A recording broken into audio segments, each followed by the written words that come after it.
शहंशाह कितने बदल गए हैं ना मोती। न जाने क्यों हम पर क्रोधित रहते हैं। उस रात जब हमारे पास आए थे तो हमने सोचा था कि उन्हें धक्का मारने के लिए हम उनसे क्षमा मांगेंगे, परंतु अब तो वो हमसे बात ही नहीं कर रहे हैं। क्या बात करें बड़ी अम्मी, हमने जोधा बेगम को हमेशा अपना वफादार और नेक समझा था, लेकिन अब जो हालात हैं उससे लगता है कि क्या कभी वो वफादार थी भी या नहीं। पुराना माने तो एक बात कहें जला, आप सीधे सीधे बेगम जोधा से बात क्यों नहीं कर लेते? पूछ लीजिए उनसे। क्या पूछेंगे हम उनसे बड़ी अम्मी? जब वो सामने से ये राज छुपाना चाहती हैं तो फिर क्यों हम सच उगलवाने की कोशिश करें? क्यों उनसे कुछ पूछने की कोशिश करें? हमें अब शहंशाह से आगे बढ़कर बात करनी होगी। उन्हें बताना होगा कि जो कभी हमने सोचा भी नहीं था वो हो गया है। हमारे हृदय में उनके लिए भावनाएं जागने लगी हैं। अम्बे माँ की कृपा से आपको इस बात का भान तो हुआ कि आपको शहंशाह से प्रेम होने लगा है। अब विलंब मत कीजिएगा, जितना शीघ्र हो सके शहंशाह को जाके ये बात बता दीजिए।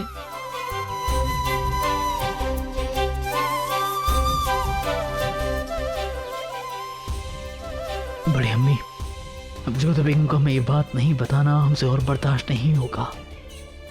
हम उन पर शक नहीं कर रहे बड़ी अम्मी, उन्होंने अपनी जान पर खेलकर हमारी जान बचाई है, लेकिन उनका हमसे ये बात छुपाना हमें अंदर ही अंदर खाए जा रहा है, हमें बहुत तड़पा रहा है। अभी सब कुछ बदलने लगा था और इसी वक्त ये सब होना था। शहंशाह आदम खान और पीर मोहम्मद की सिपह सलारी में हमने फिर से एक बार मालवा पर कब्जा कर लिया है, और आदम खान आपको 100 अरबी घोड़े, 30 हाथी और 10,000 सोने के सिक्के नजर करते हैं। कबूल कीजिए शहंशाह। बहुत खूब आदम खान, हम खुश हुए। आपने और पीर मोहम्मद ने एक बार फिर मुगल सल्तनत के परचम को बुलंद किया है। बहुत फख्र है हमें आप पर, लेकिन हमें इस फतेह की महंगी कीमत चुकानी पड़ी। पीर मोहम्मद एक काबिल जाबाज थे और मालवा को फिर से अपने नए सूबेदार की तलाश है। बाज बहादुर को शिकस्त दे दी गई हो, लेकिन वो मारा नहीं गया है। हमें यकीन है कि वो मालवा के दरवाजे पर फिर से दस्तक देगा, और तब तक हम मालवा को उसका नया सूबेदार सौंप देना चाहते हैं।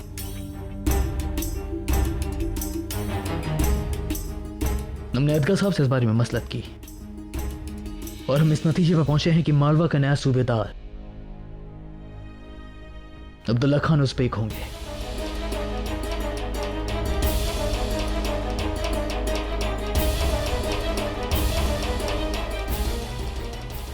हम अदगा साहब की राय से इत्तेफाक रखते हैं। आप एक काबिल सिपह सलार हैं, हमें उम्मीद है कि आप हमें नाउम्मीद नहीं करेंगे। शुक्रिया शहंशाह, गुलाम कभी आपको शिकायत का मौका नहीं देगा। हम पूरी वफादारी और मुस्तैदी से इस जिम्मेदारी को निभाएंगे। आमीन आमीन सुम्मा आमीन।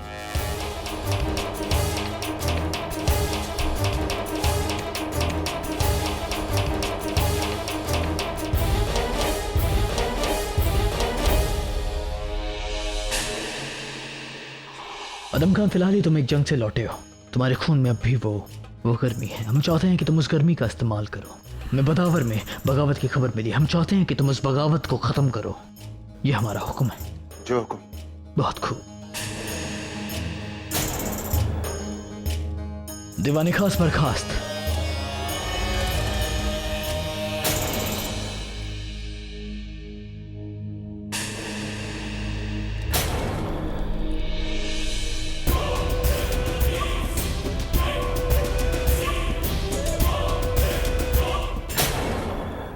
इस सब के पीछे शमशुद्दीन अदगा का दिमाग है। वो चाहते ही नहीं कि आपको कोई खास ओहदा मिल जाए। और हैरत की बात तो यह है कि वजीर आलिया खामोश रहीं। आखिर आप उनके बेटे हैं। वजीर आलिया को भी शहंशाह के फैसलों के खिलाफ बोलने का हक नहीं है, ये बात आप बखूबी जानते हैं। फिर आदम खान को भड़काने की कोशिश क्यों कर रहे हैं? शहंशाह के लिए जिसकी नजरों में हमारी कोई औकात नहीं, कोई हैसियत नहीं, जो बार बार हमें बेइज्जत करता है, वो शहंशाह। पहले तो हमसे मालवा छीन लिया, फिर हमें पीर मोहम्मद की सरपरस्ती में दे दिया। अब जिस मालवा पर सिर्फ हमारा हक बनता है, उस मालवा का सूबेदार अब्दुल्ला खान को बना दिया गया। बगावत को हम दबाते हैं, सूबे हम फतेह करते हैं, खून का दरिया हम बहाते हैं, और सूबेदारी अब्दुल्ला खान को दे दी जाती है। जलाल उसकी उंगली पकड़कर चल रहा है, उंगली पकड़कर चल रहा है उसकी जलाल। आवाज धीरे कीजिए आदम शहंशाह। बस अम्मी जान बस, अब आप कुछ नहीं कहेंगी। हम आपके मुंह से जलाल की कोई पैरवी नहीं सुनना चाहते, समझ गई आप? आज हम कहेंगे और आप सुनेंगी। जानती हैं जलाल की नजरों में आपकी क्या औकात है? जलाल के लिए आप सिर्फ एक दाई हैं अम्मी जान, एक दाई जिसने जलाल को अपना दूध पिलाया है, और उस दूध का कर्जा चुकाने के लिए जलाल ने आपके गले में वजीर आलिया की तख्ती चढ़ा दी है। आप सिर्फ एक बांदी हैं अम्मी जान, और हम उस बांदी की औलाद हैं अम्मी जान। जलाल एक हथियार की तरह इस्तेमाल करके अपने दुश्मनों के सीने में डाल रहा है। आदम, आदम। अम्मी जान बस, अब हमारे सब्र का पैमाना भर चुका है। कहीं ऐसा ना हो कि हम अपनी तहजीब भूलकर कोई और गुस्ताखी कर बैठे आपसे।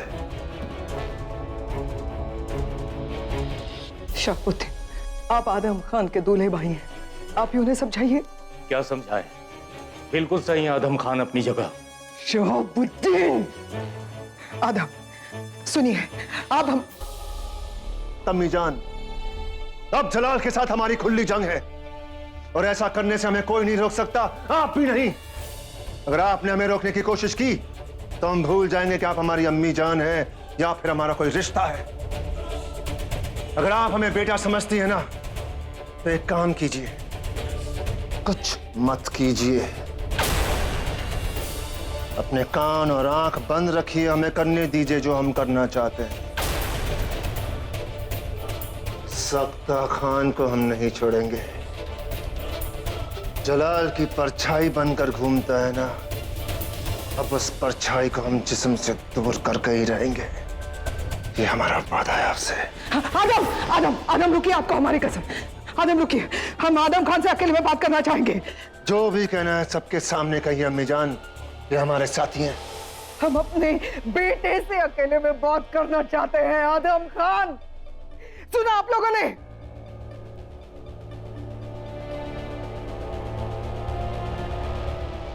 छोड़िए, छोड़िए आदम, हम आपको कोई सलाह, कोई मशवरा नहीं देंगे, ना ही जलाल की पैरवी करेंगे। बस ये वादा करते हैं कि दिल्ली का तख्त हम आपको दिलाएंगे। अम्मी जान अब अच्छी तरह जानती है कि दिल्ली का तख्त पाने के लिए हमें जलाल को खत्म करना पड़ेगा। हम जलाल को भी कुछ नहीं होने देंगे, लेकिन ये वादा है हमारा कि दिल्ली का तख्त हम आप ही को देंगे। कब, क्यों, कहां, कैसे, इन सारे सवालों का जवाब इस वक्त हमारे पास नहीं है। वक्त आने पर सब वक्त कब आएगा वो वक्त अम्मी जान? अगर आप हमें दिल्ली का तख्त दिला सकती है ना, तो चलिए चलिए। आदम, आदम, हमने कहा आपसे वक्त का इंतजार कीजिए, हमारा यकीन रखिए। अम्मी जान, अब हमें आपकी किसी भी बात पर कोई भरोसा नहीं रहा। हमारे रास्ते में मत आना अम्मी जान, हम आखिरी बार आपसे कहते हैं।